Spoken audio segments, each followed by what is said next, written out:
जय हिंद दोस्तों, स्वागत है आपका आपके अपने परिवार में। कैसे हैं आप लोग, बताइए। चलिए भाई, नमस्ते भाई, सभी को नमस्ते नमस्ते नमस्ते, राधे राधे। कैसे हैं आप लोग? बहुत बढ़िया, नमस्ते भैया। शुभम कुमार कह रहे हैं आज मेरा बर्थडे है, चलो।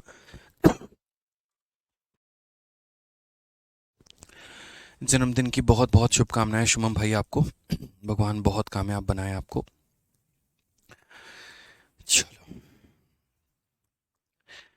नमस्ते भाई, नमस्ते।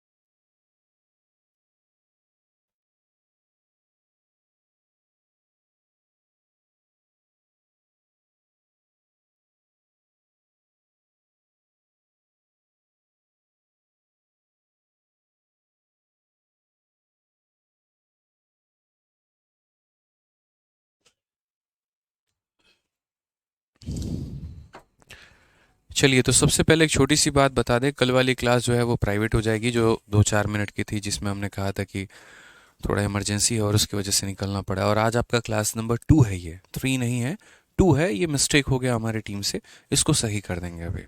ठीक है, बिल्कुल कल को क्लास में कंसिडर नहीं किया जाएगा, वो क्लास नंबर 2 नहीं है।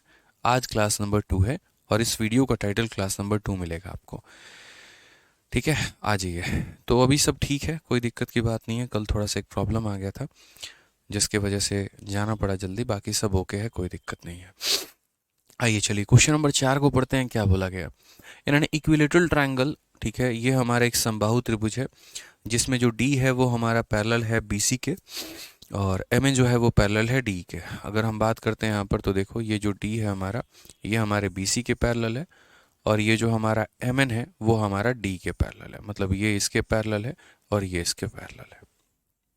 ठीक है, अगर हम रेशियो की बात करते हैं यहाँ पर, तो रेशियो में क्या बोला गया? डी और बीसी का जो रेशियो है वो डी हमारा 2 हो जाएगा, बीसी हमारा 3 हो जाएगा। और एम एन और डी का जो रेशियो है वो हमारा ये 3 है, तो ये कितना हो जाएगा? 4 हो जाएगा। यानी 2 और 3 के ये अनुपात में है, ये 3 और 4 के मेरे भाई अनुपात में है। तो क्वेश्चन में इनका क्षेत्रफल का जो है वो मेरे भाई रेशियो पूछा गया है। ठीक है, कि यहाँ पर एरिया का जो अनुपात होगा वो हमारा कितना होगा। ठीक है, क्लियर है ये बात यहाँ पे? अब आप इसको किस तरीके से करोगे यहाँ पर, वो ज़रा बताओ मुझे, किस तरीके से इस सवाल को करोगे। क्वेश्चन में बोला गया area of A M N, area of A B C, यानी यहाँ पर ये जो ए एम एन है यहाँ पे, और उसके बाद हमें ए बी सी का रेशियो बोला गया, हम कैसे पता करेंगे? अब सबसे पहले यहाँ पर एक कंट्रोवर्सी है, और कंट्रोवर्सी यहाँ पर क्या है तो वो समझिए। यहाँ पर इन दोनों के अनुसार में डी का मान 2 होना चाहिए, और इन दोनों के अनुसार में डी का मान 4 होना चाहिए। अब एक ही मेरे भाई लाइन का दो अलग अलग मान नहीं हो सकता है, एक ही रेखा की दो अलग अलग वैल्यू नहीं हो सकती है। हमें यहाँ पर क्या करना पड़ेगा? तो हमें यहाँ पर जो है वो दोनों को बराबर करना होगा।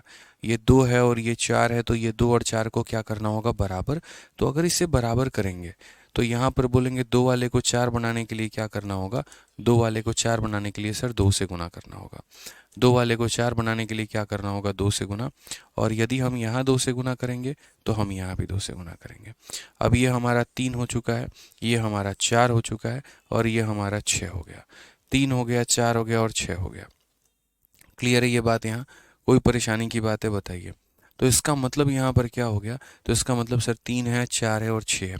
देखो, कभी भी मेरे भाई किसी भी ट्रायंगल का अगर आपको एरिया का रेशियो निकालना है, जैसे मान लीजिए यहाँ पर कि ये ट्रायंगल है आपका, और इसके अंदर में काफ़ी सारे ट्रायंगल बने हुए हैं, जैसे मानो ये बना है, ये बना है, और एक और लाइन मैंने बना दिया। ठीक है, ये हमारा अगर 2 है, ये 3 है, और ये 4 है, और ये 5 है। मैं नामकरण भी यहाँ पर कर देता हूँ। ए हो गया मेरे भाई, ये बी हो गया, और ये सी हो गया, ये डी हो गया, ई हो गया, उसके बाद एफ हो गया, और ये जी हो गया, और ये मेरे भाई एच हो गया, और ये हमारा कितना हो गया? आई हो गया। ठीक है, अब यहाँ पर हम आपको काफ़ी सारे सवाल बता देते हैं। जैसे सबसे पहला सवाल यहाँ पर क्या होगा? तो सबसे पहला सवाल आपका हो सकता है area of triangle A D E. ठीक है, और उसका मुझे रेशियो लेना है किसके साथ में, तो उसका मुझे रेशियो लेना है बड़े वाले के साथ यानी ए बी के साथ। तो ये हमारा हो गया। दूसरा यहाँ पर क्या हो गया, एरिया ऑफ ट्रायंगल कितना हो जाएगा, तो area of triangle A F G कितना, तो ए एफ जी और डिवाइडेड बाई कितना हो जाएगा, तो area of triangle A B C. ये हमारा पूछा जा सकता है। तीसरा हमारा यहाँ पर ये पूछा जा सकता है, area of triangle A H I कितना हो जाएगा, तो ए एच आई हो जाएगा यहाँ पे, और डिवाइडेड बाई कितना हो जाएगा, तो area of triangle A B C हो जाएगा। कितना हो जाएगा, तो ए बी सी हो जाएगा। ऐसा नहीं है यहाँ पर कि ये पहले वाले त्रिभुज का जो है यहाँ पर बड़े वाले के साथ, फिर दूसरे का बड़े के साथ और तीसरे का बड़े के साथ हमेशा जीवन भर यहीं पूछे, बिल्कुल भी ऐसा संभव नहीं है मेरे भाई। बीच में भी किसी का किसी के साथ मान पूछा जा सकता है। जैसे अगर आप यहाँ बात करेंगे तो आपका ए एफ एच का भी मान जो है वो यहाँ पर पूछा जा सकता है कि एरिया ऑफ यहाँ पर ए एफ एच, ए हो गया, एफ हो गया, एच हो गया, और यहाँ पर area of A H I आपसे यहाँ पर ये भी मान पूछा जा सकता है, यहाँ पर किसकी वैल्यू कितनी होगी। अब ये रेशियोज को आप कैसे बताओगे, तो देखो इसे हम थेल्स थ्योरम के माध्यम से समझ सकते हैं। यहाँ पर ये सारी रेखाएं एक दूसरे के समानांतर हैं, सारी की सारी पैरेलल हैं। तो थेल्स थ्योरम में हमने यहाँ पर ये पढ़ा था कि जो एरिया का अनुपात होता है यहाँ पर, जो यहाँ पर एक तरीके से क्षेत्रफल का अनुपात होता है, वो यहाँ साइड के स्क्वायर के रेशियो के बराबर होता है। ठीक है, साइड के स्क्वायर के रेशियो के, भुजाओं के स्क्वायर के रेशियो के बराबर होता है। तो अगर हम बात करते हैं यहाँ पर ए डी ई को लेकर, तो ए डी ई की भुजा हमारी कितनी है, तो बोलोगे 2 है। देखो ए डी ई में यहाँ पर ए डी में ये कितना है, 2 है, और ए बी और सी में ये हमारा कितना है, तो 5 है। तो यानी छोटे वाले की वैल्यू 2 है, बड़े वाले की वैल्यू 5 है। ये इनका साइड का रेशियो है, और साइड के रेशियो का अगर हम स्क्वायर कर देंगे तो ये हमारा एरिया का रेशियो हो जाएगा, यानी कितना हो जाएगा, 4/25 हो जाएगा। कितना हो जाएगा मेरे भाई, तो बोलोगे सर 4/25 हो जाएगा। अब अगर हम बात करते हैं ए एफ जी को लेकर, ए हो गया, एफ हो गया, जी हो गया, तो ए एफ जी का कंपैरिजन ए बी सी के साथ, तो यहाँ पर एफ जी देखो और यहाँ बी सी देखो, 3 है और 5 है। यहाँ देखो एफ जी देखो और यहाँ बी सी देखो, तो एफ जी तुम्हारा 3 है और बी सी तुम्हारा 5 है। इसका स्क्वायर कर देंगे तो कितना हो जाएगा, तो बोलोगे सर 9/25 हो जाएगा। कितना हो जाएगा सर, तो 9/25 हो जाएगा। ठीक है, उसके बाद ए एच आई और ए बी सी बोला गया है, तो यहाँ पर ए हो गया, एच हो गया, आई हो गया, ये हमारा एच आई है, और ए हो गया, बी हो गया, सी हो गया, ये हमारा बी सी है। तो H I upon B C लेना है। यहाँ का क्या लेना है, एच आई, तो एच आई कितना है, 4 है, और बी सी कितना है, तो 5 है। तो 4/5 का स्क्वायर यानी कितना हो जाएगा, 16/25 हो जाएगा हमारा यहाँ पर ये। ठीक है, अब आप बोलोगे यहाँ पर कि ठीक है, हमारा ए डी ई हमने सही लिखा है, ए एफ जी सही लिखा है, ए एच आई सही लिखा है, कोई दिक्कत की बात नहीं है। और ए एफ एच, यहाँ पर ए एफ एच नहीं होगा, ये ए एफ जी है हमारा यहाँ पर। क्या है, तो ए एफ जी हो जाएगा यहाँ पे। अब ज़रा देखो सही तरीके से लास्ट वाला, कि हमारा ए हो गया, एफ हो गया, जी हो गया, और ये मेरे भाई यहाँ पर ए हो गया, एच हो गया, आई हो गया। अब इन दो का मेरे भाई रेशियो लेना है। तो कभी भी किन्हीं भी दो त्रिभुजों का रेशियो जो आएगा एरिया का, वो वही होगा जो साइड का स्क्वायर होगा। तो यहाँ पर इसका एक साइड और इसका एक साइड ले लो, तो यहाँ पर ए एफ जी, मतलब यहाँ पर ये वाला साइड ले लो, तो एफ जी का मान हमारा कितना होगा, तो एफ जी का मान हमारा कितना हो जाएगा सर, 3 हो जाएगा। और एच आई का मान हमारा कितना होगा, तो एच आई का मान हमारा 4 हो जाएगा। तो 3/4 का कितना हो जाएगा, 3/4 का होल स्क्वायर, यानी आपका 9 बटे कितना होगा, तो 9/16 कितना होगा, तो 9/16 होगा मेरे भाई यहाँ पे। क्लियर है, ठीक है। तो यहाँ पर क्या हो जाएगा, तो हम बोलेंगे सर देखिए क्षेत्रफल का जो हमारा अनुपात होता है वो हमेशा भुजाओं के अनुपात का स्क्वायर होता है। ये हमें ध्यान रखना है, ये इंपॉर्टेंट है, मास्टर एग्जाम्पल है, और इस मास्टर एग्जाम्पल के साथ भविष्य में आप किसी भी सवालों को बना सकते हैं। तो आज मेरे भाई क्वेश्चन नंबर 4 हमारा वहीं पर था। क्वेश्चन नंबर 4 के अनुसार यहाँ पर ये बोला गया था कि अगर हम एम एन और डी की बात करते हैं तो ये हमारा 3 और 4 के रेशियो में है, समझिएगा मेरी बात को। और अगर हम डी और बी सी की बात करते हैं तो ये हमारा 2 और 3 के रेशियो में है। मैंने कहा ये रेशियो बिल्कुल भी सही नहीं है, इन दोनों का अनुपात के अनुसार ये 4 है और इन दोनों के अनुपात के अनुसार ये 2 है। तो पहले इसको बराबर करो, इसको बराबर करने की आवश्यकता है। जब मेरे भाई बराबर करोगे यहाँ पर, तो बराबर करने के लिए क्या करना होगा, तो बराबर करने के लिए यहाँ पर इस 2 को किसके साथ गुना करो, 2 को, और इसको किसके साथ गुना करो, 2 के साथ। तो ये 4 बन जाएगा और ये 6 बन जाएगा। तो 4 बन जाएगा तो हटा दो, और यहाँ पर सीधा क्या लिख दो, 6 लिख दो। अब ये 3 है, ये 4 है और ये 6 है। अब ये 3 है, ये 4 है और ये 6 है। यहीं से आप देख सकते हैं यहाँ पर d का मान 4 है तो यहाँ भी d का मान 4 होना चाहिए, इसीलिए इसको यहाँ पर 2 से गुना किया तो यहाँ पर भी 2 से गुना किया। ठीक है, अब बोलोगे mn का मान सर 3 है, de का मान सर 4 है, bc का मान सर 6 है। ठीक है, अब हमें कौन सा बोला गया, AMN और ABC का हमें बोला गया है, तो हमने कहा ठीक है सर, यहाँ देखते हैं एरिया ऑफ ट्रायंगल AMN हो जाएगा और एरिया ऑफ ट्रायंगल कौन सा हो जाएगा, तो ABC हो जाएगा सर। यहाँ पर देखिए ये दोनों त्रिभुज का क्षेत्रफल का अनुपात। AMN की बात करते हैं, AMN में MN का मान कितना है सर, तो 3 है तो यहाँ 3 लिखेंगे, और ABC में BC का मान कितना है सर, 6 है तो 6 लिखेंगे। इनके अनुपात का क्या करेंगे, वोल स्क्वायर। इनके अनुपात का क्या करेंगे, वोल स्क्वायर। 3 यहाँ पर 6 को काटेगा कितनी बार में, 2 बार में, तो 1 का स्क्वायर 1 हो जाएगा और 2 का स्क्वायर 4 हो जाएगा। 1/4। ऑप्शन नंबर ए जो है वो क्लियर आंसर है। तो जब आप किसी भी चीज़ को एक बार बेहतर तरीके से समझ लेते हैं ना, तो उसके बाद आपके लिए बनाना वो क्या हो जाता है, तो बहुत बहुत बहुत ज़्यादा आसान हो जाता है। ठीक है, चलिए आगे से मुझे नहीं लगता कि आप लोग इसमें कोई भी गलती करने वाले हैं। आइए प्रश्न संख्या 5 पर चलते हैं और प्रश्न संख्या यहाँ पर जो है वो 5 को मेरे भाई हल करते हैं। तो यहाँ पर हमने जो है देखना है क्वेश्चन नंबर 5 में हमसे क्या कहा है। पढ़िए ज़रा क्वेश्चन नंबर 5 में हमारा क्या है। ठीक है, क्वेश्चन नंबर 5 की बात करते हैं। क्वेश्चन नंबर 5 में हमसे क्या बोला गया, पढ़िए। तो क्वेश्चन नंबर 5 में हमसे यहाँ पर ये कहा गया, the difference between the area of circumscribe circle and area of inscribe circle of equilateral triangle is 2156। What is the area of equilateral triangle. और ऐसा मैंने आपको ज्योमेट्री के लास्ट में भी कराया था, बाकी मैं अभी भी आपको करवा दे रहा हूँ। इस क्वेश्चन में बोला गया कि एक समबाहु त्रिभुज के परिवृत्त और अंतःवृत्त के क्षेत्रफलों का जो अंतर है वो 2156 है। तो समबाहु त्रिभुज का क्षेत्रफल हमारा क्या होगा। सबसे पहले इस एग्जाम्पल को समझने के लिए आपको ये समझना होगा, मैंने शुरू में ही आपको काफ़ी सारी बातें जो हैं इससे संबंधित बता दी हैं। एक एक पॉइंट हमने आपको क्लियर करा दिया है, बाकी हम दोबारा यहाँ पर जो है वो बता देते हैं। तो जैसे मान लीजिए कि ये कोई भी एक समबाहु त्रिभुज है, कोई भी समबाहु त्रिभुज है तो उसके अंदर भी एक सर्कल होता है और उसके बाहर भी एक सर्कल होता है। अंदर वाले को हम इन सर्कल कहते हैं यहाँ पर, और बाहर वाले को सरकम सर्कल कहते हैं।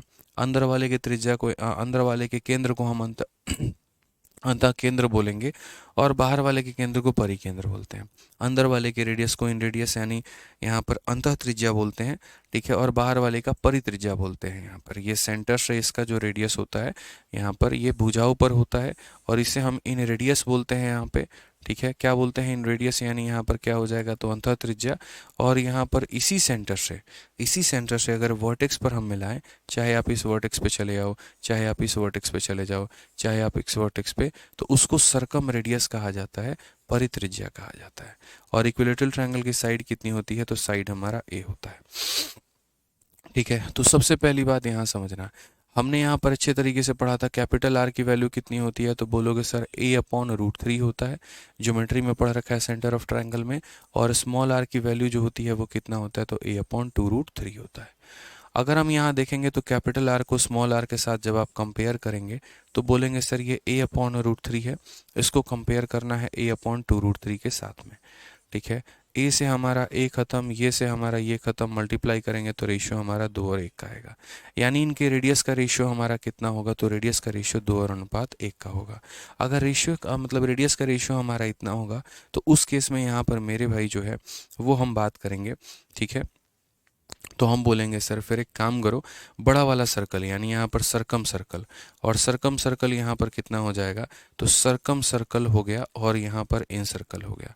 क्या हो गया, सरकम सर्कल और यहाँ इन सर्कल, इनके एरिया का रेशियो हमारा कितना होगा।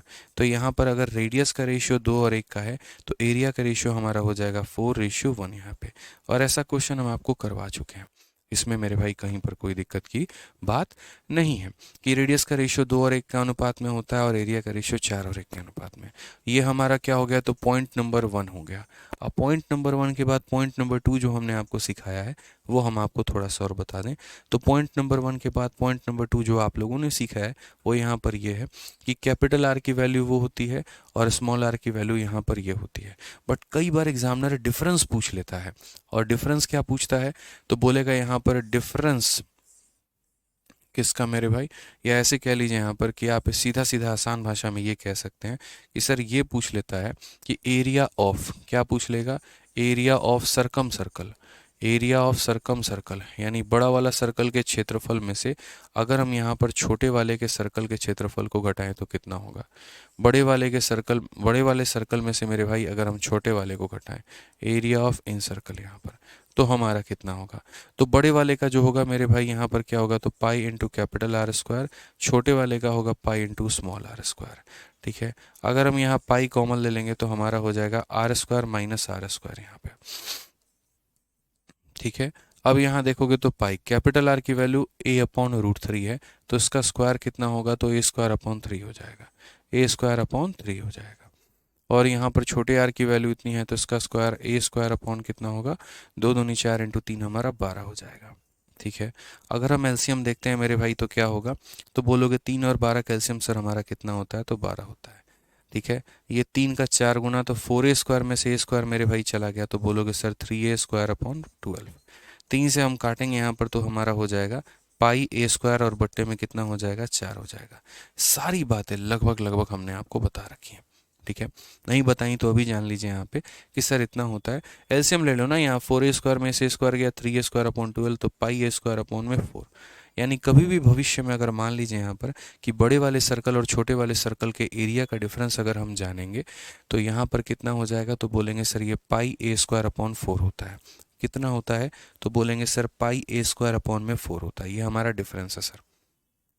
ठीक है, अब इस क्वेश्चन में अगर आप देखोगे तो difference between area of circumscribe and area of inscribe is इतना, what is area of equilateral triangle.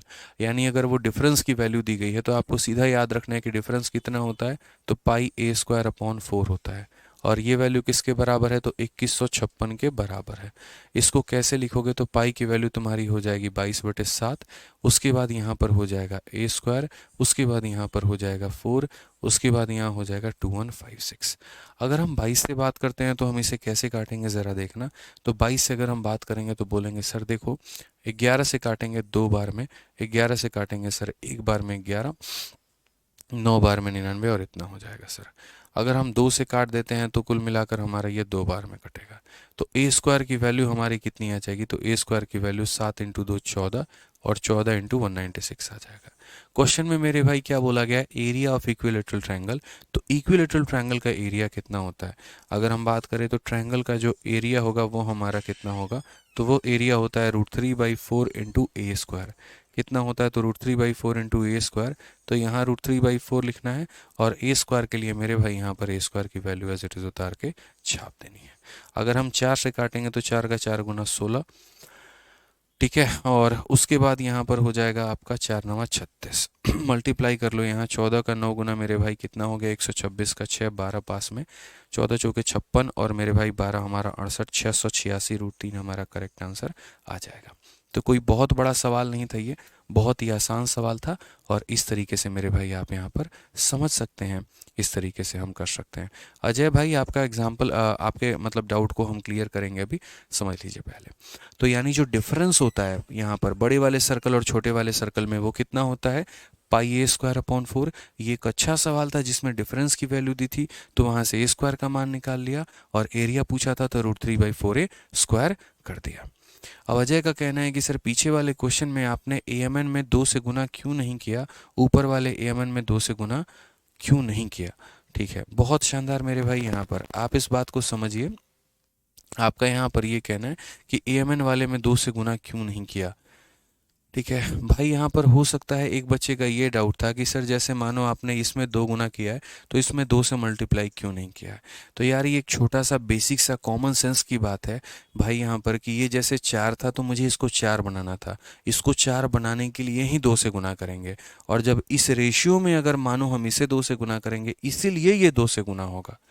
यहाँ पर हमें थोड़ी कुछ गुना करना है, यहाँ पर हम क्यों करेंगे, ये ऑलरेडी 4 है, अगर मैं कुछ गुना करूँगा तो फिर 4 ही से डिस्टर्ब हो जाएगा, तो करने की आवश्यकता ही नहीं है। समझ में आ गया बात यहाँ पे। तो ये अगर 4 था तो इसे 4 बनाना था, बनाने के लिए 2 से ऊपर गुना 2 से नीचे गुना। ठीक है, चलिए आ जाइए, बहुत शानदार। तो ये हमारा क्या हो गया, तो ये हमारा डिफरेंस हो गया यहाँ पर, और ये डिफरेंस की वैल्यू हमारी दी गई थी तो ए स्क्वायर का मान निकाल दिया और ए स्क्वायर के आधार पर हमने त्रिभुज का क्षेत्रफल निकाल दिया। जबरदस्त भाई। आ जाइए, अगला सवाल पढ़ते हैं। अगला सवाल देखते हैं क्या बोला गया। Find the area of hexagon formed after cutting the corner of A side of A equilateral triangle of side 9 centimetre. ये एक छोटू मोटू सवाल है जहां पर आपका बढ़िया क्वेश्चन पूछा जाता है और यहाँ पर एक षष्ठभुज का निर्माण होता है। ठीक है, पेपर में फॉर्मूला बुक में भी बहुत शानदार तरीके से मैंने यहाँ पर डिस्कशन कर रखा है कि आप यहाँ पर किसी हेक्सागन का निर्माण कैसे कर सकते हैं। How can you form a hexagon. ठीक है, अगर आपके पास नई वाली फॉर्मूला बुक है तो मैं आपको बता देता हूँ किस नंबर पेज नंबर पे मिलेगा वो। ठीक है कि फॉर्मेशन ऑफ ए हेक्सागन, एक हेक्सागन का फॉर्मेशन हम करेंगे।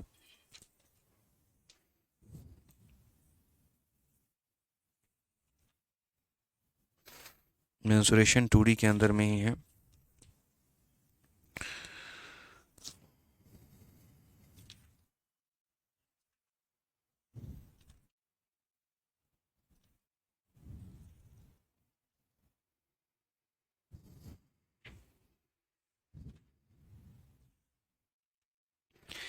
आई थिंक मेंसुरेशन 2D में नहीं होकर ये ज्योमेट्री में मिलेगा शायद हमें, क्योंकि पॉलीगन हम वहीं पर पढ़ते हैं। एक बार हम देखते हैं। कटिंग द कॉर्नर हो गया आपका। जी हाँ बिल्कुल ठीक है, तो यहाँ पर हेक्सागन का जो है एक रेगुलर हेक्सागन कहा गया है और ये नई वाली फार्मूला बुक में पेज नंबर 59 में है और 59 का एकदम लास्ट वाला पॉइंट है। एक हेक्सागन का भी निर्माण होता है और एक ऑक्टागन का भी निर्माण होता है। ये नई वाली फार्मूला बुक है। अगर आप यहाँ देख पाएंगे तो ये देखिए हेक्सागन का निर्माण किया गया स्क्वायर को काट के और यहाँ पर एक ऑक्टागन का निर्माण किया गया स्क्वायर को काट के। ठीक है, और काफ़ी बेहतरीन तरीके से यहाँ पर चीज़ें समझाई गई हैं। ठीक है, अब हम अगर हम बात करते हैं यहाँ पर तो हम इसे कैसे समझेंगे, कैसे जानेंगे और क्या क्या होगा वो समझो। यहाँ पर ट्रायंगल के एजेस को काटने पे, जैसे ये ट्रायंगल है, ट्रायंगल के अगर हम एजेस को काटेंगे तो हमारा क्या बनेगा, हेक्सागन। एक हम ऐसे काटेंगे, एक हम ऐसे काटेंगे और एक हम ऐसे काटेंगे तो हमारा क्या बनेगा, तो हेक्सागन बनेगा।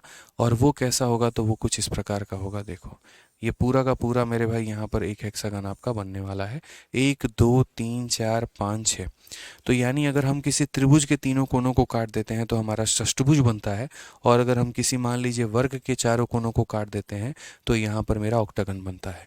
यानी आसान भाषा में बोले तो अगर एक कॉर्नर को काटोगे तो 2 साइड तुम्हें मिलेगा, वो वाली बात हो जाती है। तो इसके में 3 कॉर्नर काटे हैं तो हेक्सागन मिलेगा, इसमें 4 कॉर्नर काटे हैं तो 4 का दोगुना ऑक्टागन मिलेगा मेरे भाई। उस तरीके का यहाँ पर जो है वो हम निर्माण कर सकते हैं। तो फिर से रिपीट कर रहा हूँ, एक ट्रायंगल के तीनों कॉर्नर को काटोगे तो क्या मिलेगा तुम्हें, हेक्सागन मिलेगा यहाँ पर।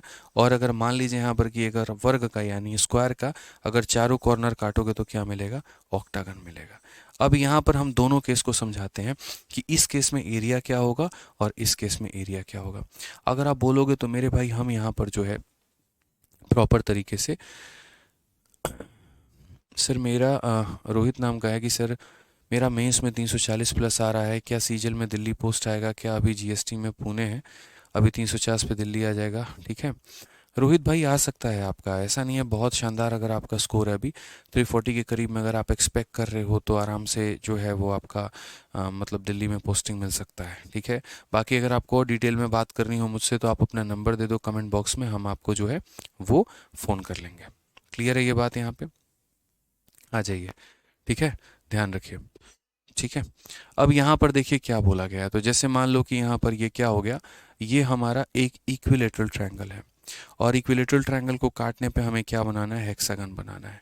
तो अगर इक्विलेटरल ट्रायंगल को काटने पे हेक्सागन बनाना है तो हमें इस बात पर फोकस करना पड़ेगा कि ये अगर हेक्सागन है तो इसकी प्रत्येक भुजा समान है। ये ए है, ये ए है, ये ए है, ये ए है, ये हमारा ए है और ये हमारा कितना है, ए है। इसके 6 की 6 भुजाएं हमारे समान हैं। अब यहाँ पर मैंने आपको बोला है कि भाई सारी भुजाएं आपकी समान होनी चाहिए। तो सारी भुजाएं आपकी समान होनी चाहिए तो ज़रा दूसरा केस यहाँ देख लीजिए। क्योंकि मेरे भाई यहाँ पर ये एक इक्विलेटरल ट्रायंगल है तो इसके सारे कोण हमारे कितने होंगे, तो सारे के सारे कोण हमारे 60 के होंगे। सारे कोण हमारे कितने होंगे, तो 60 के होंगे। अब सारे कोण हमारे 60 के होंगे तो दूसरी बात मेरे भाई यहाँ पर क्या होगा, जब हम कटिंग करेंगे और जब हम कटिंग करेंगे तो ऐसा नहीं होगा कि हम यहाँ पर एकदम टेढ़ा कट मार रहे हैं, बिल्कुल भी ऐसा नहीं होने वाला है। हम कटिंग करेंगे तो तरीके से कटिंग करेंगे, एकदम बराबर मिलान करके कटिंग करेंगे, एकदम इसके पैरेलल में मेरे भाई कटिंग करेंगे। यानी जो लंबाई इसकी होगी वही लंबाई यहाँ पर हमारी क्या होगी, तो इसकी भी होगी। समझ रहे हैं मेरी बातों को लेकर? जो लंबाई हमारी इसकी होगी वही लंबाई हमारी किसकी होगी, तो इसकी भी होगी। पूरा प्रॉपर तरीके से मिलान करके ये कटिंग होने वाला है, ठीक है। क्योंकि मेरे भाई आपको ये पूरा लेंथ भी तो लेकर आना है कि ये पूरी की पूरी लंबाई, ये पूरी की पूरी लंबाई के बराबर। तो आप ऐसे मान के चलो कि सर जैसे मानो ये 60 है, सर ये हमारा कितना है सर 60 है, तो यहाँ पर ये दोनों भुजा भी हमारी बराबर होगी, और अगर ये दोनों भुजा भी बराबर होगी तो ये भी कितने होंगे, तो 60 के होंगे, और ये भी कितना होगा 60 का। यानी ये अपने आप में एक इक्विलेटरल ट्रायंगल है। उसी तरीके से ऐसा नहीं होगा कि ये लंबाई ज़्यादा होगी ये लंबाई छोटी होगी, सिमेट्रिकली अगर हम काटेंगे तो ये दोनों लंबाई को बराबर होना पड़ेगा। यानी ये हमारा कितना होगा, तो ये भी 60 होगा और ये भी 60 होगा। उसी तरीके से ये भी 60 होगा, ये भी 60 होगा, ये भी 60 होगा। एक तो ऐसे समझ सकते हो, या फिर मेरे भाई दूसरा आपको समझाने का तरीका भी है मेरे पास। आपको दूसरा सिमेट्रिसिटी के आधार पर ना समझा के हम हेक्सागन के भी आधार पर समझा सकते हैं। एक हेक्सागन का इंटीरियर एंगल जो होता है, अंदर का कोण 120 का होता है। अगर ये 120 है तो ये वाला कोण कितना होगा, 60 डिग्री होगा। आप ऐसे भी समझ सकते हो। ज्योमेट्री में हमने पॉलीगन पढ़ाया, पॉलीगन में हमने आपको तरीके से बताया कि each interior angle of A hexagon is always 120। तो अगर ये 120 है तो ये 60 होगा, तो ये भी 60 होगा। वैसे ही मेरे भाई अगर ये 120 है, सीधी रेखा पर 180 बनता है, तो 60 होगा, तो 60 होगा। तो आप इस आधार पर भी कह सकते हो, ठीक है। बाकी मैंने दोनों तरीके से आपको कहा है। अब जैसे 60-60 हो गए सारे के सारे कोण, तो अब क्या होगा, बोलोगे सर ये इक्विलेटरल ट्रायंगल है, इस इक्विलेटरल ट्रायंगल में अगर ये ए है तो ये भी कितना होगा, तो ए होगा, और ये भी कितना होगा, तो ए होगा। उसी तरीके से ये ए है तो ये भी हमारा ए होगा, और ये भी हमारा ए होगा। उसी तरीके से ये ए है और ये भी हमारा ए होगा, तो ये भी हमारा ए होगा। यानी कभी अगर भविष्य में हम किसी एक तरीके से ट्रायंगल को, यानी किसी त्रिभुज को मेरे भाई हेक्सागन में कन्वर्ट करना चाहते हैं, तो इसके भुजा को ए और ए मेरे भाई यहाँ पर 3 टुकड़ों में बांटना पड़ेगा, और तब जाकर यहाँ पर जो है हम हेक्सागन बना पाएंगे, ठीक है। अभी मैं आपको लाइव एग्जांपल दिखाता हूँ, एक पेपर को कट करके, और परफेक्ट आपको एग्जाम जो है हेक्सागन हम आपको दिखाएंगे। वो लाइव अभी मेरे पास एक पेपर है, पहले मैं इसमें एक इक्विलेटरल ट्रायंगल बना रहा हूँ। और इक्विलेटरल ट्रायंगल कैसे बनाऊंगा, 10-10 9-9 सेंटीमीटर का, 9 की लंबाई 9 की चौड़ाई 9-9 सेंटीमीटर का मैं आपको इक्विलेटरल ट्रायंगल एक बना के दिखाता हूँ पहले, ठीक है। यहाँ पे लाइए, ठीक है।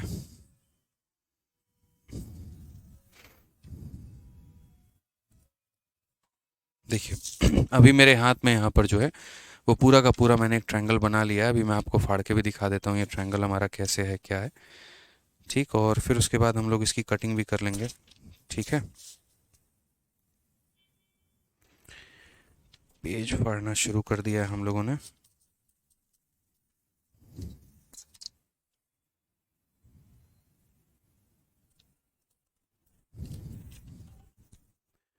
ये रहा मेरे भाई मेरे हाथ में एक परफेक्ट इक्विलेटरल ट्रायंगल, 15 15 और ये 15, ठीक है।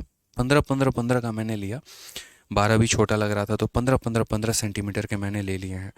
अब अगर मुझे इसको हेक्सागन में कन्वर्ट करना है ना, तो मैं आपको वहीं समझा रहा हूँ कि मुझे इस पार्ट को 3 बराबर टुकड़ों में बांटना होगा। यानी 5 सेंटीमीटर 5 सेंटीमीटर और 5 सेंटीमीटर का मेरे भाई कट लेके मुझे बांटना होगा। तो मैं अभी 5-5 के 3 कट लगाता हूँ इसमें, देखो तीनों साइड से। फिर उसके बाद हम आपको वो भी दिखाएंगे, मार्क कर दीजिए।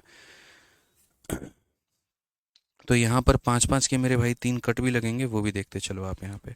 तो बोलोगे सर ये रहा 5, ठीक है, ये रहा सर इधर, ठीक है। यहाँ पर सर ये रहा, और यहाँ पर ये रहा, ठीक है। पूरा प्रॉपर वे में भाई, ताकि आपको समझ में आए चीज़, है ना। प्रॉपर वे में क्लियर भी तो होनी चाहिए। क्लियर ना हो तो क्या फ़ायदा पढ़ने का, फिर मज़ा ही नहीं आएगा यार। गणित है, मज़ा आना चाहिए ना। मज़ा नहीं आया तो कोई फ़ायदा नहीं है सीखने का फिर, ठीक है। अभी देखो मैंने हर एक भुजा पर क्या किया है, कट लगा दिया है। इस भुजा पर एक 5 सेंटीमीटर का कट लगाया, थोड़ा सा अगर मैं करीब लेकर आऊँ, मेरी शर्ट डार्क है शायद आपको इस पे दिख जाए, ये एक 5 का कट लगा हुआ है, ठीक, ठीक है। अब मैं यहाँ पर क्या कर रहा हूँ, कट मैंने लगा रखे हैं। देखो इस साइड में 2 कट दिखेंगे, एक 5 से यहाँ 5, यहाँ से यहाँ 5, यहाँ से यहाँ 5, यहाँ से यहाँ 5, यहाँ से यहाँ 5, यहाँ से यहाँ 5, यहाँ से यहाँ 5, यहाँ से यहाँ 5, यहाँ से यहाँ 5, कट लग गए। अब इसको किस तरीके से काटते हैं, इसके कॉर्नर को काटते हैं। तो मैं काट नहीं रहा हूँ, मैं मोड़ रहा हूँ उल्टा, देखो पीछे की तरफ मैंने मोड़ दिया, ये मेरे भाई कॉर्नर हो गया इसका कट। अब मैं इसको काट के फेंक सकता हूँ, ये कॉर्नर मेरा कट हो गया भाई। उसी तरीके से आप यहाँ पर आ जाओ, मैं इसके कॉर्नर को भी यहाँ पर क्या कट करूँगा, तो मैं यहाँ पर भी इसके कॉर्नर को कट करूँगा, ये देखो ये भी हो गया। फिर उसी तरीके से यहाँ पर क्या होगा मेरे भाई, यहाँ पर ये भी कॉर्नर कट हो गया। अब ज़रा सही से देखो क्या बन गया, ये परफेक्ट हेक्सागन बन गया। ठीक है, कितनी भुजा हो गई, 1 2 3 4 5 और 6। तो इसीलिए एक त्रिभुज से जो बना सकते हैं वो हेक्सागन बना सकते हैं, और त्रिभुज से क्या बना सकते हैं, हेक्सागन बना सकते हैं। और उसके बाद मेरे भाई एक वर्ग से, ठीक है, एक स्क्वायर से, मैं आपको स्क्वायर का भी दिखा देता हूँ, स्क्वायर से हमारा क्या बनेगा, तो स्क्वायर से हमारा एक ऑक्टागन बन जाएगा। जैसे मानिए हमारे हाथ में अभी एक पेपर है, अब मैं थोड़ा सा स्क्वायर का जल्दी जल्दी आपको समझा दूंगा। देखो ये मेरे पास क्या है, एक स्क्वायर है, और एक स्क्वायर का किस तरीके से ऑक्टागन बन सकता है वो भी देख लीजिए। पहले हम आपको थ्योरी पार्ट बता देते हैं, फिर हम आपको प्रैक्टिकली दिखा देंगे। तो अगर मुझे यहाँ पर इसको ऑक्टागन बनाना है, तो ऑक्टागन बनाने के लिए ऑक्टागन की सारी भुजा बराबर होती है। तो ये हमारा ए होगा, ये भी हमारा ए होगा, ये भी हमारा ए होगा, ये भी हमारा ए होगा, ये भी हमारा ए होगा, ये भी ए होगा, ये भी ए होगा, और ये भी ए होगा। एक ऑक्टागन का मेरे भाई हर एक भुजा कितने डिग्री का होता है, देखो ये पहले तो सारे कोण इसके 90 90 90 के होते हैं। सारे कोण किसके होते हैं मेरे भाई, तो 90 90 90 के होते हैं। ठीक है, अच्छा यहाँ पर बन कैसे सकता है वो भी देख लो। तो बन ऐसे सकता है कि जैसे मानो इसके कॉर्नर को तुमने ऐसे फोल्ड कर दिया, उसके बाद इसके कॉर्नर को तुमने ऐसे मेरे भाई फोल्ड कर दिया, कटिंग कर लो, यहाँ पर इस कॉर्नर को तुमने फोल्ड कर दिया, और यहाँ रैंडमली मैं अभी फोल्डिंग कर रहा हूँ, बाद में बताऊंगा फोल्डिंग कैसे की। अब ये जो आपके हाथ में बन गया ना, ये एक ऑक्टागन बन गया है। ऑक्टागन की कितनी भुजा हो गई, 1 2 3 4 5 6 7 8, 8 भुजा हो गई। अब सवाल यहाँ पर ये होता है कि 8 भुजा पर मेरे भाई जो है, यहाँ पर इसकी हर एक भुजा का मान कितना होगा, और किस तरीके से यहाँ पर जो है, ठीक है, वो हम कर सकते हैं। ठीक, तो यहाँ पर हम जो है ऑक्टागन बनाएंगे, तो कैसे बनाएंगे ज़रा वो देखो। हम जो ऑक्टागन बनाएंगे मेरे भाई यहाँ पर, वो कैसे बनाएंगे वो देखो। तो मैंने कहा देखो, एक ऑक्टागन में मेरे भाई हर एक एंगल किसका होगा, तो हर एक एंगल निकालने का फॉर्मूला n-2 इंटू 180/n होता है, जो कि मैंने पॉलीगन में पढ़ाया।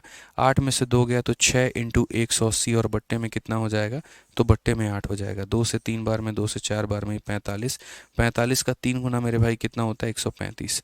तो यहाँ अगर ये 135 होगा तो ये हमारा 45 होगा, और ये हमारा 45 होगा। ये मेरे भाई समझ लीजिए। यहाँ पे मैं दोबारा से कहता हूँ, ऑक्टागन का हर एक एंगल 135 डिग्री का होता है। तो अगर ये 135 डिग्री का होता है तो ये 45 का होगा, ये 45 का होगा, तो मेरे भाई ये भी हमारा कितने का होगा, 45 का। ये 135 है तो 45, ये 135 है तो 45। अब ये वाला ट्रायंगल देखो, राइट एंगल आइसोस्केलेस ट्रायंगल है। राइट एंगल आइसोस्केलेस ट्रायंगल में मेरे भाई कहानी यहाँ पर क्या होती है, तो राइट एंगल आइसोस्केलेस ट्रायंगल में अगर ये ए होता है तो इसको √2 से डिवाइड कर दो, तो ये a/√2 हो जाता है। और ये हमारा अगर मान लो a है तो ये √2 से डिवाइड कर दो, ये a/√2 हो जाता है। तो ये वाला पार्ट a/√2, ये वाला पार्ट a, और ये वाला पार्ट कितना होता है, तो a/√2 होता है।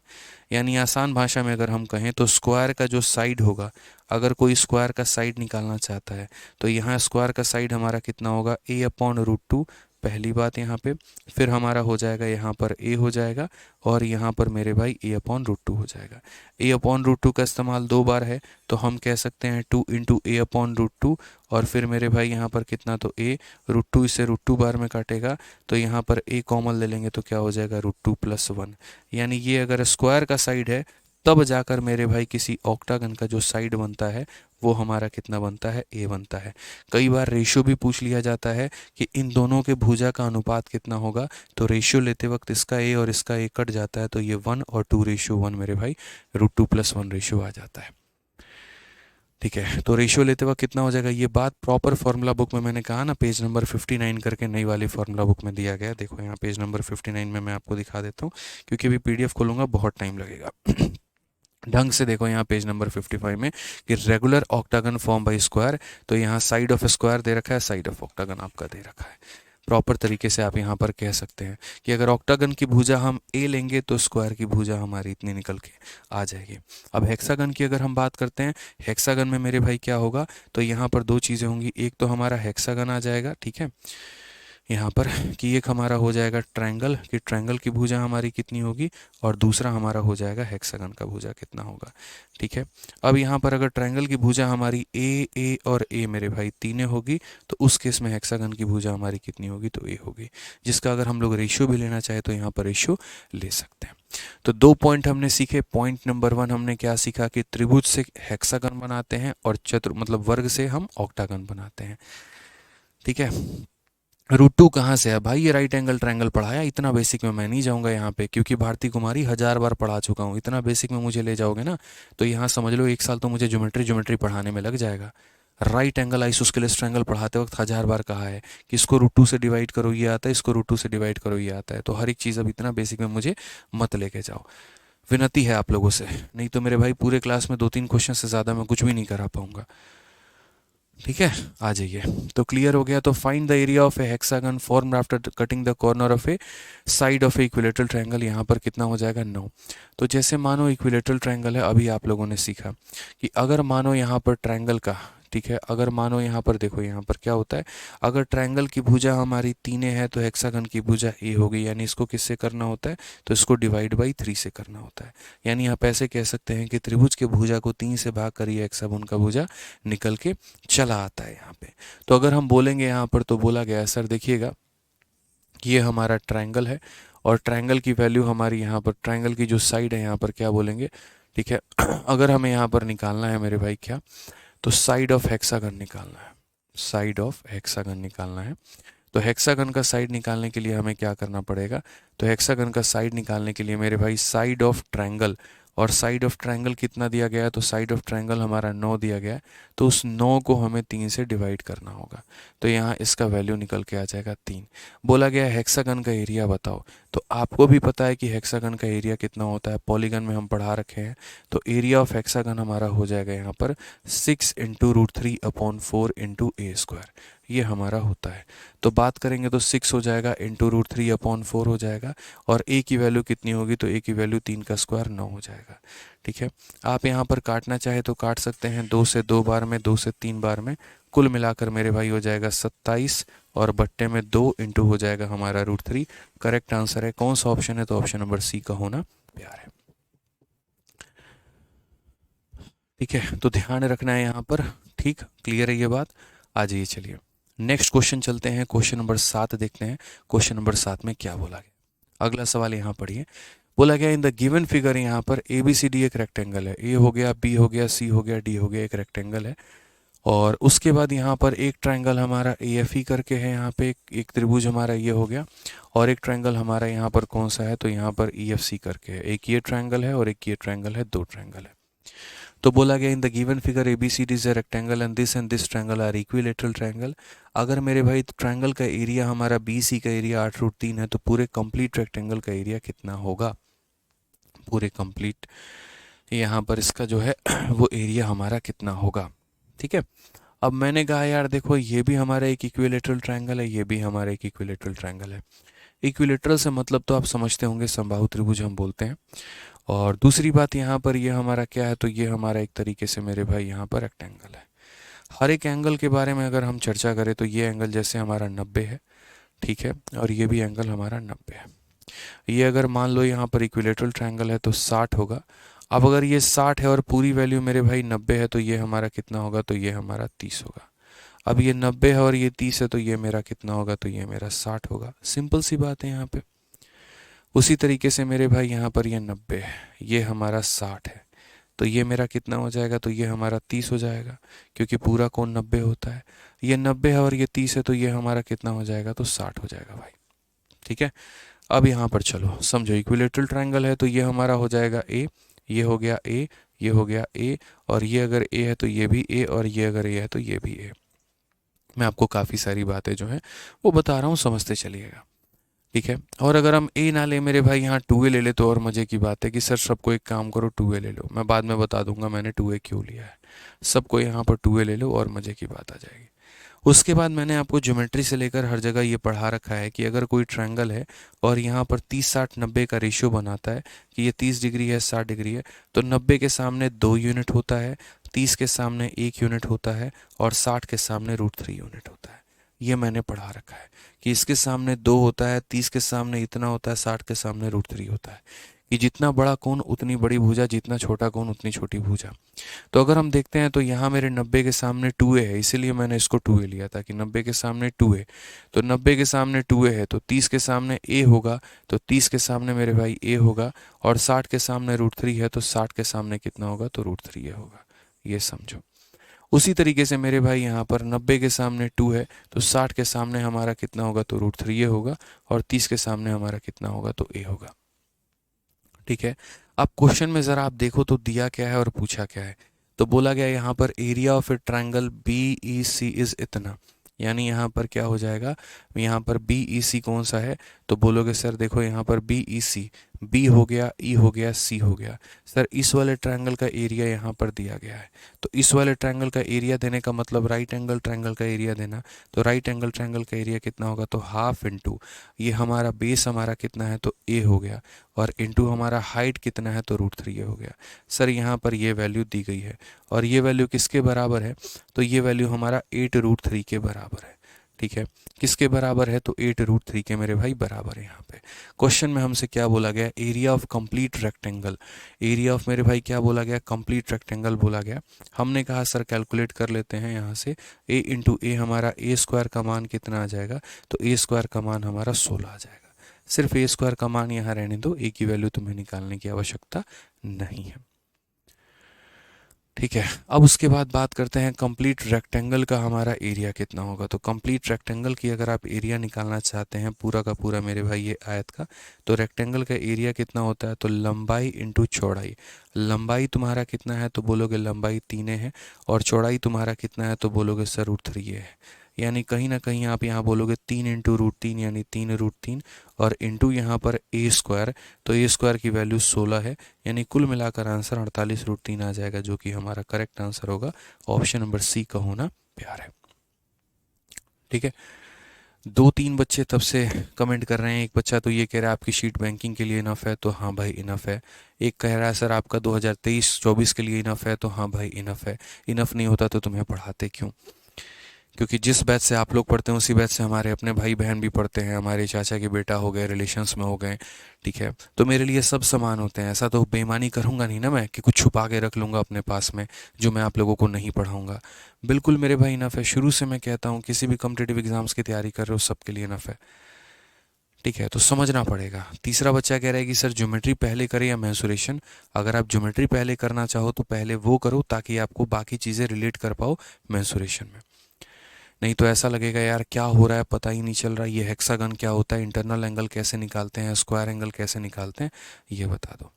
एक कह रहा है स्क्वायर से हेक्सागन का भी बता दीजिए सर। स्क्वायर से हेक्सागन नहीं बनता है, मैंने वो शुरू में फ्लो में कह दिया था। स्क्वायर से हेक्सागन नहीं बनता है, ट्रायंगल से हेक्सागन बनता है, स्क्वायर से ऑक्टागन बनता है। 3 कॉर्नर को काटोगे तो 6 कॉर्नर मिलेंगे, तो इसलिए हेक्सागन होगा। 4 कॉर्नर को काटोगे तो 8 कॉर्नर मिलेंगे मेरे भाई, इसलिए ऑक्टागन होगा। ठीक है, एक कह रहा है आप 2a कैसे लिखे, जैसे हम a लिख लेते हैं वैसे 2a लिख लिए, हम 3a भी लिख सकते हैं, हम 4a भी लिख सकते हैं। खुशी कुमारी वो तो हमारे ऊपर है ना, हम साइड कितना मानना चाहते हैं। आप a की जगह पर यहाँ 2a की जगह आप 4a मान लीजिए, कोई थोड़ी रोका है। इसीलिए लिखे ताकि 90 के सामने 2 का मल्टीपल रहता है तो हमको 2a मिले, और 2a मिले तो मेरे भाई आसानी हो हमें। ठीक है, आ जाइए क्वेश्चन नंबर 8 देखिए। आपका क्वेश्चन नंबर 8 आपका सीजल के प्री में पूछा गया, अभी 2023 में मेरे भाई क्या पूछा गया पढ़िए। बोला गया है the ratio of length of each equal side and third side of a isosceles triangle is 3:5। If the area of a triangle is 30√11 then the length of the third side is. हमने आपको isosceles triangle के बारे में बहुत तरीके से, बहुत अच्छे से, बड़े प्यार से पढ़ा रखा है कि देखो यार ये तुम्हारा एक आइसोस्केलेस ट्रायंगल होता है जिसे हम हिंदी में समद्विबाहु त्रिभुज कहते हैं। इसकी जो भुजाएं बराबर होती है उसे ए और ए कहा जाता है, और जो भुजा बराबर नहीं होती है उसे बी और बी कहा जाता है। ठीक है, अगर आपको इक्विलेटरल ट्रायंगल के बारे में जानना है ज़्यादा डिटेल में, सॉरी आइसोस्केलेस ट्रायंगल के बारे में, तो आप यहाँ पर इसका फॉर्मूला से लेकर सब कुछ आप इसको फॉर्मूला बुक में पढ़ सकते हैं, या ज्योमेट्री में मैंने पढ़ाया तो आप वहाँ से भी देख सकते हैं। तो ये हमारी इक्वल साइड होती है, नॉन इक्वल साइड होती है, उसके आधार पर एरिया का फॉर्मूला भी हम लोग बनाते हैं, b/4 √4a² - b² करके। लेकिन यहाँ पर मेरे भाई देखो फॉर्मूला भी हमारा क्या बनता है, तो फॉर्मूला भी हमारा यहाँ पर एरिया का बनता है। देखो सारी चीज़ें पढ़ा रखी हैं, ठीक है, पुराने वाले फॉर्मूला बुक में भी है। b/4 हो गया मेरे भाई, उसके बाद यहाँ पर हो जाएगा 4a² माइनस कितना, तो b²। ये हमारा क्लियर है, ठीक है कि सर ये हमारा एरिया होता है, सर ये हमारा एरिया का फॉर्मूला होता है किसके लिए, सम द्विबाहु त्रिभुज के लिए, ठीक है, समद्विबाहु त्रिभुज के लिए। यहाँ पे कोई दिक्कत की बात, जहाँ ए को इक्वल साइड बोलते हैं, बी को नॉन इक्वल साइड बोलते हैं। अब यहाँ पर क्वेश्चन में क्या है जरा पढ़िए। तो ratio of length of equal और नॉन इक्वल, इक्वल की वैल्यू इतनी है, नॉन इक्वल की वैल्यू इतनी है, तो हम 3 को क्या कह सकते हैं, 3 को हम 3x कह सकते हैं, 3 को हम 3x कह सकते हैं, और b को हम क्या कह सकते हैं, तो 5x कह सकते हैं। ये हमारे क्वेश्चन में बोला गया यहाँ पे कि सर हमारी इक्वल भुजा 3 और 3 है और नॉन इक्वल भुजा हमारी 5 है सर, ठीक है। तो उस केस में हमारा एरिया जो होगा वो हमारा इतना होगा। तो कुछ नहीं, एरिया के फॉर्मूला में यहाँ पर वैल्यू को आप रखिए और वो आपका 30√11 के बराबर आ जाएगा। तो एरिया का फॉर्मूला में पहले b/4 है, b के जगह पर कितना है, तो बोलोगे सर b के जगह पर 5x अपॉन कितना है, तो 4 है सर। उसके बाद यहाँ पर बात करेंगे 4 इंटू a²। तो a की वैल्यू हमारा 3x है, 3x का स्क्वायर 9x², 9x² का 4 गुना कितना होगा, तो 36x² होगा, माइनस b का स्क्वायर यानी 5 का स्क्वायर कितना होगा, 25x² होगा। सीधा फॉर्मूला में वैल्यू रखना है और ये बराबर होगा हमारे 30 इंटू √11 के, ठीक है। अगर हम देखेंगे तो बोलेंगे सर 5x बटे में 4, ठीक है, इंटू यहाँ पर कितना, 36 में से 25 गया तो मेरे भाई √11 आ जाएगा, और x² का रूट करेंगे तो मेरे भाई यहाँ पर x आ जाएगा। ये हमारा बराबर होगा 30 इंटू 11 के। ये 11 से 11 खत्म, 5 से 6 बार में ख़त्म, तो कुल मिलाकर मेरे भाई यहाँ पर x² की वैल्यू कितनी हो जाएगी, तो x² की वैल्यू आपकी 24 हो जाएगी। अगर आप थोड़ा सा मेरे भाई यहाँ पर रूट लगाओगे तो बोलोगे x² का रूट x होता है, और ये 4 इंटू 6 है तो मतलब ये 2√6 हो जाएगा। ये हमारी x की वैल्यू निकल के चली आएगी।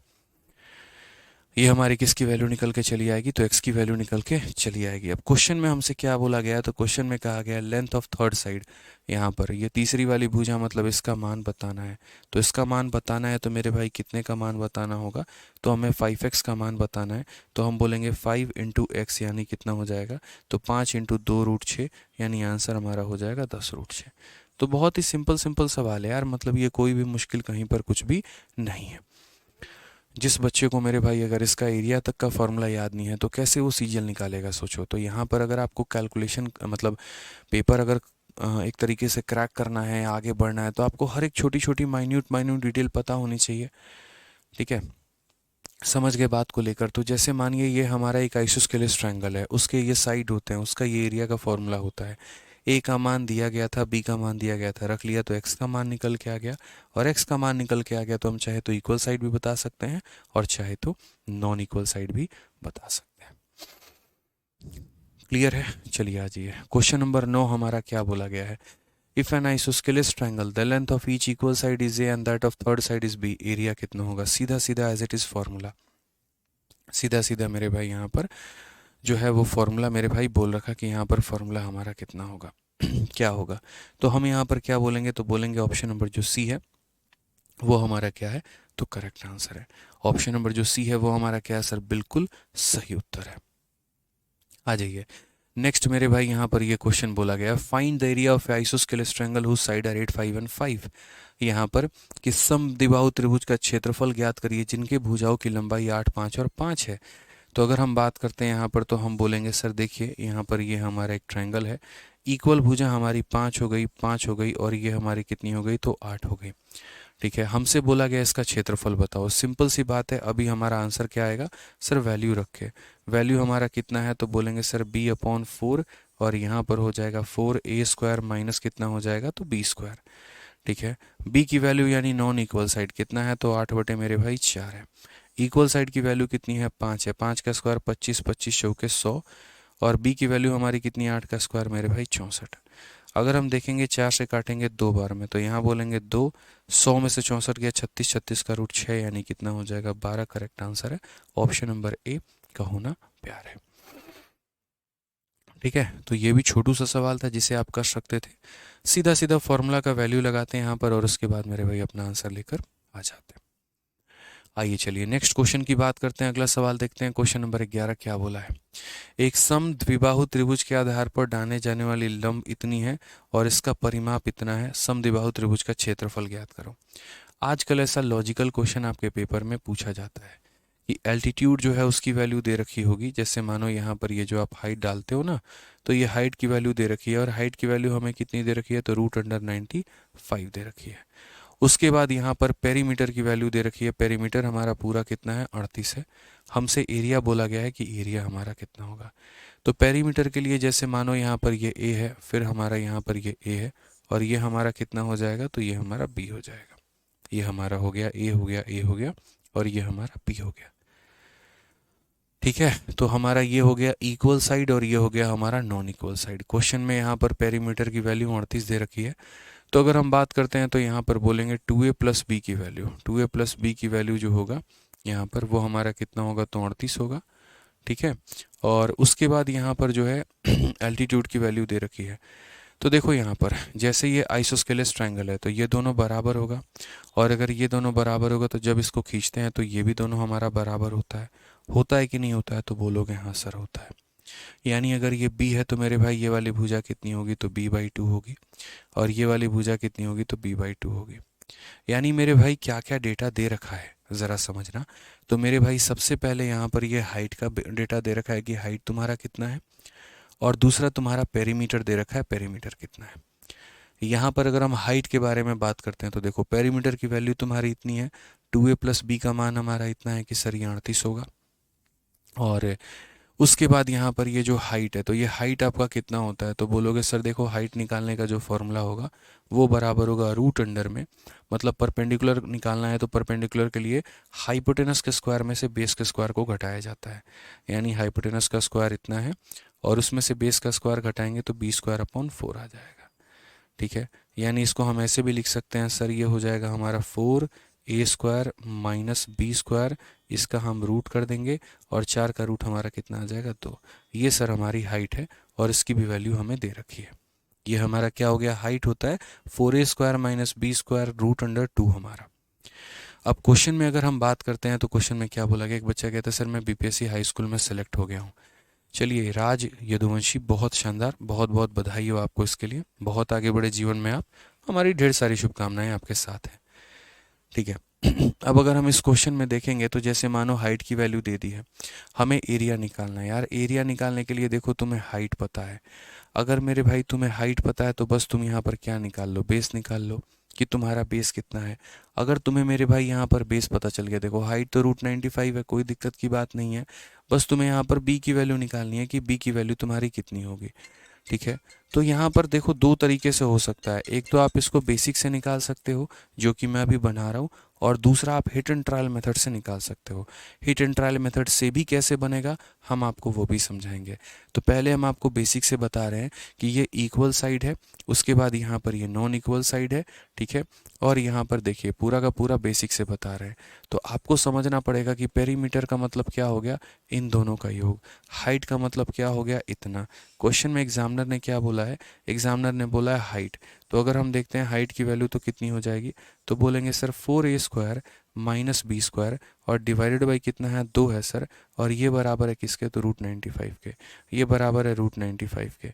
अगर हम दोनों साइड स्क्वायर करते हैं तो स्क्वायर करेंगे तो कितना होगा, तो बोलेंगे 4a² - b² यहाँ पर, और 2 का स्क्वायर 4, और ये बराबर होगा किसके सर, तो 95 के। यहाँ पे क्लियर है ये बात, यहाँ कोई दिक्कत की बात है, कोई परेशानी की बात है।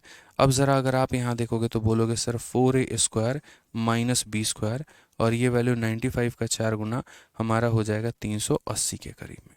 ये हमारा कुछ इस प्रकार डेटा हमारा निकल के चलाएगा कि 4a² - b² का डेटा जो है वो हमारा इतना है। हम यहाँ स्मार्ट अप्रोच भी बता देंगे कितना होगा।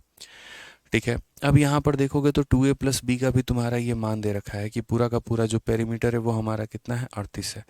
अब यहाँ पर क्या करना होगा, इसका होल स्क्वायर भी आपको करना होगा और यहाँ से इसकी वैल्यू लेकर आनी होगी आपको।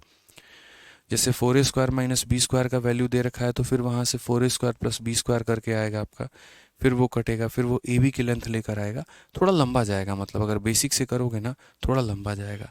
कैसे जाएगा?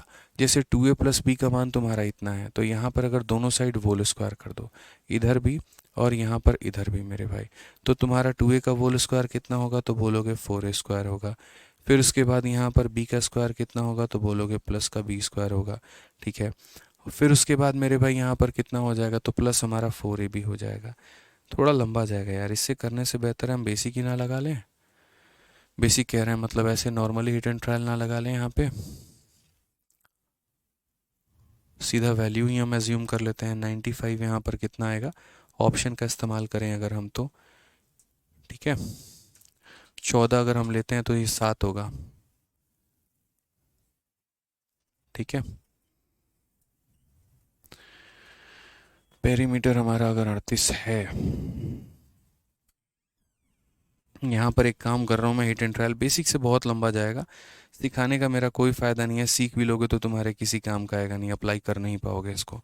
पेपर में जितने देर में करोगे अप्लाई ना, तो तुम्हारा मतलब पूरा पेपर ही छूट जाएगा, कोई फ़ायदा है नहीं। मुझे वैल्यू सोचने दीजिए एक बार। अगर मैं मान लीजिए 24 लेता हूँ, 7 लेता हूँ, ठीक है, यहाँ पर ये हमारा कितना हो जाएगा? अगर मैं 14 इसमें से माइनस कर दूंगा 38 में से, तो 8 24 12 12 हम ले सकते हैं। और 12 के स्क्वायर में से मेरे भाई अगर हम घटाएं, ठीक है, तो 144 में से अगर हम घटाते हैं 49 को, लो मेरे भाई निकल गया यहाँ पे। ठीक है, जो हम वैल्यू गेस कर सकते हैं वो हम क्या कर सकते हैं, मैंने थोड़ा सा ऑप्शन का सहारा लिया। देखो मैं यहाँ पर जो है पूरा का पूरा आपको बेसिक से दोबारा से बता देता हूँ, पूरा क्वेश्चन इसको दोबारा से बता देता हूँ, ताकि यहाँ पर थोड़ा सा क्लिक हो जाएगा अपने को। मैं दोबारा से इस क्वेश्चन को समझा देता हूँ। देखिए, ये क्वेश्चन अगर यहाँ पर बेसिक से गए तो जीवन खराब है, ये समझ लो। तो हम यहाँ पर इसको किस तरीके से करेंगे? हाँ, 2a plus B, 2a minus B, वो सारा मतलब, अब यहाँ देखो यार, ये सारा तुम तोड़ोगे इसको, यहाँ 2a प्लस बी में 2a माइनस बी में ये कर सकते हो। यहाँ पर एक तो जैसे बेसिक से कर सकते हो, कैसे कर सकते हो? बेसिक से यहाँ पर ऐसे कर सकते थे, यहाँ पर ऐसे कर सकते थे कि जैसे मानो 2a प्लस बी का मान तुम्हें 38 दिया गया था और यहाँ पर तुम्हारा ये वैल्यू आया था, तो इसको ऐसे कर सकते थे यहाँ पर बेसिक से कि एक लाइन यहाँ लेकर जाते, x² माइनस y² को क्या लिखेंगे? तो बोलेंगे sir x minus Y into X plus Y, यहाँ पर ऐसे लिख लेंगे। ये बराबर हो जाएगा हमारे 380 के। ठीक है, तो 2a प्लस बी का मान हमारा 38 है, तो यहाँ बोलेंगे सर 2a माइनस बी का मान कितना हो जाएगा? तो 2a माइनस बी इंटू 38 बराबर हो जाएगा हमारे किसके? तो 380 के। यानी इसे हम काटेंगे तो कितनी काटेंगे? 10 बार में। 2a माइनस बी का मान 10 है और यहाँ पर 2a प्लस बी का मान देखो, 2a माइनस बी का मान हमारा कितना है? तो 2a माइनस बी का मान हमारा 10 है। अब क्वेश्चन में यहाँ पर क्या बोला गया है? तो एरिया बोला गया है। एरिया निकालने के लिए पहले बेस का मान निकालना ज़रूरी है। तो अगर हम बेस का मान निकालेंगे तो यहाँ पर माइनस करेंगे, माइनस करेंगे तो इसमें से ये ख़त्म हो जाएगा, b में से b माइनस करोगे 2b आ जाएगा, 38 में से 10 माइनस करोगे 28 आ जाएगा। तो तुम्हारा b का मान कितना आ जाएगा? 14 आ जाएगा। तो b का मान अगर तुम्हारा 14 आ जाएगा तो जाकर एरिया निकालोगे, और एरिया निकालोगे तब जाकर तुम्हारी वैल्यू कितनी आएगी? तो बोलोगे हाफ इंटू बेस। बेस हमारा कितना है? तो पूरा का पूरा b है, यानी कितना है? तो 14 है। और उसके बाद मेरे भाई हाइट कितनी है? तो √95 है, तो यहाँ √95 निकालोगे, 7 बार में काटोगे तो 7√95 आ जाएगा। तो मैंने कहा बेसिक से बनेगा बट बहुत लंबा जाएगा। अब जैसे बेसिक में मैंने क्या किया, ए लिया बी लिया, एक इक्वेशन हाइट का यहाँ पर ये बना। अब जिसको हाइट का फॉर्मूला ही नहीं पता है पूरा निकालेगा, जिसको फॉर्मूला पता है वो डायरेक्ट यहाँ लिखेगा। तो मैंने यहाँ पर कहा कि देखो ये हमने हाइट का फॉर्मूला लगाया, यहाँ पर ये क्या लगाया मेरे भाई? हाइट। हाइट का फॉर्मूला हमारा इतना होता है, ये चीज़ इतनी दी गई है, ये वैल्यू निकल कर आ गई। 2a प्लस बी का मान दिया गया था, तो इसको a² माइनस b² वाले फॉर्मूले में तोड़ा है, तो यहाँ x minus Y X plus Y, इसकी वैल्यू 38 थी तो इसका मान आ गया। अब 2a प्लस बी भी पता है, 2a माइनस बी भी पता है, माइनस किया तो b की वैल्यू आ गई, और अगर b की वैल्यू आ गई तो फिर हमने क्या कर लिया? एरिया निकाल लिया। तो ये हमारा बेसिक है, लेकिन हम कह रहे हैं कि हम बेसिक से नहीं करेंगे। अगर हम इसको हिट एंड ट्रायल से करें तो कैसे बनेगा वो देखो। जैसे मानो मेरे भाई ये हमारा एक आइसोस्केलेस ट्रायंगल है, और आइसोस्केलेस ट्रायंगल में अगर हम बात करें तो यहाँ पर ABC नाम का त्रिभुज है। जो बराबर की भुजा है वो A है और जो बराबर नहीं है वो B है। तो इससे मैंने A कहा, इससे मैंने A कहा, इससे मैंने B कहा। जो हमारा एक तरीके से हाइट है वो हमारा √95 है। कितना है? तो √95 है। क्वेश्चन में यहाँ पर परिमाप जो है वो हमारा 38 दिया गया, 38 देने का मतलब लगभग सारी भुजाएं हमारी जो होंगी, ठीक है, एक तरीके से अगर हम बात करें तो 38 है। ठीक है, और पूरा पेरीमीटर 38 है। अब मैं एक बार ऑप्शन में यहाँ पर नज़र डाल रहा हूँ, तो ऑप्शन में नज़र डालते वक्त मैंने क्या देखा, एरिया बोला गया है।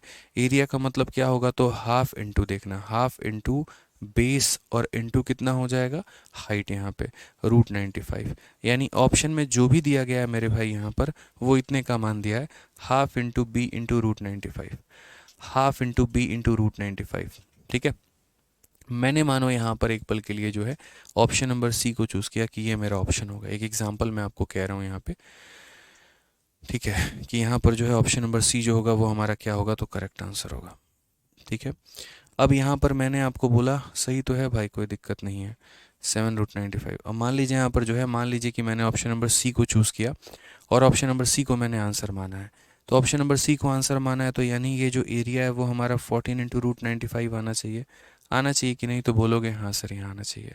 तो यहाँ पर ये हमारा इससे ख़त्म हो जाएगा और बी का मान मेरा कितना निकल जाएगा, 2 इंटू 14 यानी 28 निकल जाएगा। अब बी का मान अगर 28 निकल गया, बी का मान ये पूरा का पूरा कितना निकल गया, 28। तो आप यहाँ पर समझना ज़रा, ये 28 है और पूरा पेरीमीटर 38 है, तो इसका मतलब मेरे भाई क्या हो जाएगा, तो इसका मतलब यहाँ पर देखो ये 28 है, मतलब ये 14 और ये हमारा 14 और पूरा 38 है, तो 38 में से 28 घटा दो, 10 बचेगा। 10 का मतलब 5 यहाँ जाएगा और 5 यहाँ जाएगा। क्या कभी ऐसा होगा कि ये जो हमारा हाइपोटेनस है ये कभी भी इससे बड़ा हो जाए? नहीं होगा मेरे भाई। होगा कभी ऐसा? नहीं होगा, पॉसिबल ही नहीं है यहाँ पर ये कि जो आपका कर्ण है मेरे भाई वो इसके आधार से बड़ा हो जाए। तो यानी ये ऑप्शन गलत उठा लिया। अब ये ऑप्शन अगर गलत उठा लिया तो कौन सा ऑप्शन उठाना था, तो फिर मेरे भाई यहाँ पर ये ऑप्शन ना उठा के मानो डी उठाना था। डी के अनुसार ये 7√95 होता। 95 से हमारा 95 खत्म, तो बी की वैल्यू हमारी कितनी निकल कर आती, तो बी की वैल्यू 14 निकल कर आती। अगर बी की वैल्यू 14 निकल कर आती तो इट मीन्स यहाँ पर क्या होता, इट मीन्स यहाँ पर मेरे भाई जो है वो यहाँ पर ये होता 7 और ये होता 7। इसमें से मेरे भाई 14 घटा दो तो कुल मिलाकर आपका 24 आएगा, और 24 आएगा तो यहाँ पर क्या हो जाएगा, तो ये 12 हो जाएगा और ये हमारा 12 हो जाएगा। 12 के स्क्वायर में से इसका स्क्वायर घटाओ तो 12 का स्क्वायर हमारा 144 होता है, 7 का स्क्वायर 49 होता है मेरे भाई, √95 आ जाएगा करेक्ट आंसर, यानी ये हमारा सही है। Option number D for Devsena सही है। तो ये हमारा ऑप्शन से सेटिस्फाई कर गया। समझ में आ गया बात, यहाँ पे क्या हो गया, ऑप्शन से सेटिस्फाई कर गया कि सर एरिया की वैल्यू हमारी इतनी है और एरिया की वैल्यू इतनी है तो बेस इतना होगा। अगर सर ये बेस होगा तो ये बेस होगा सर हमारा, तो ये 7 और 7 होगा। सर अगर मान लीजिए कि ये 14 है, पूरा 38 से घटा देंगे तो 24, 24 का मतलब 12 और 12, तो 12 के स्क्वायर में से इसका स्क्वायर घटाने पे रूट करने पे हमारा 95 आना चाहिए, मतलब आ रहा है। इसका मतलब जो हमने ऑप्शन उठाया है वो सही उठाया। भाई मेंसुरेशन में हमने आसान क्वेश्चन नहीं डाले हैं, हमने थोड़े ढंग के लेवल के क्वेश्चन डाले हैं, क्योंकि ज्योमेट्री और मेंसुरेशन ऐसा होता है जिसमें अगर आप एक लेवल ऊपर की तैयारी नहीं करते हैं तो आपका सारा कुछ खत्म हो जाता है। बाकी टॉपिक्स में तो थोड़ा बहुत ऊपर नीचे चल जाता है, लेकिन ज्योमेट्री और मेंसुरेशन में 1% भी मजाक नहीं चलता है। मैं आपको रेलिवेंट नहीं पढ़ाना चाहता हूँ, मैं रेलिवेंट ही पढ़ाऊंगा, लेकिन अच्छे लेवल का पढ़ाऊंगा भाई। आप देखो यहाँ पर बाकी चैप्टर में मेरा ऐसा होता है कि क्वेश्चन नंबर 1 से लेकर 15 तक इजी लेवल का रहता है, फिर थोड़ा और बढ़ाता हूँ, फिर थोड़ा लेवल और बढ़ाता हूँ। लेकिन मेंसुरेशन में मैंने शुरू से ही बढ़िया लेवल के क्वेश्चंस डाले हैं। चाहे क्वेश्चन नंबर 1 की बात कर लो, क्वेश्चन नंबर 2 की बात कर लो, क्वेश्चन नंबर 3 की बात कर लो, तो कोई बच्चा जीवन में ये नहीं कह सकता कि सर आपने ज्योमेट्री आसान लेवल का पढ़ाया, आपने मेंसुरेशन आसान लेवल का पढ़ाया। संभव ही नहीं है। मेंस में जो गेम होता है इन्हीं 2 टॉपिक से होता है यहाँ पे। ठीक है, डेली बेसिस पर रिवाइज करके आओ, बाकी मज़ा और आने वाला है। ठीक है, चलिए तो आज के लिए इतना काफ़ी है, बाकी मिलेंगे अगले सेशन में, और एक्सप्लेनेशन में कहीं पर भी कोई कमी नहीं रहेगा, इस बात का ध्यान रखना। ठीक है, चलो तो खुश रहो मेरे भाई, मस्त रहो, मिलते हैं अगले सेशन में, और रिवाइज करके आओ डेली, नहीं तो कोई फ़ायदा नहीं होगा, बहुत नुकसान हो जाएगा। ठीक है, चलो खुश रहो, मस्त रहो, ध्यान रखो, love you all, take care,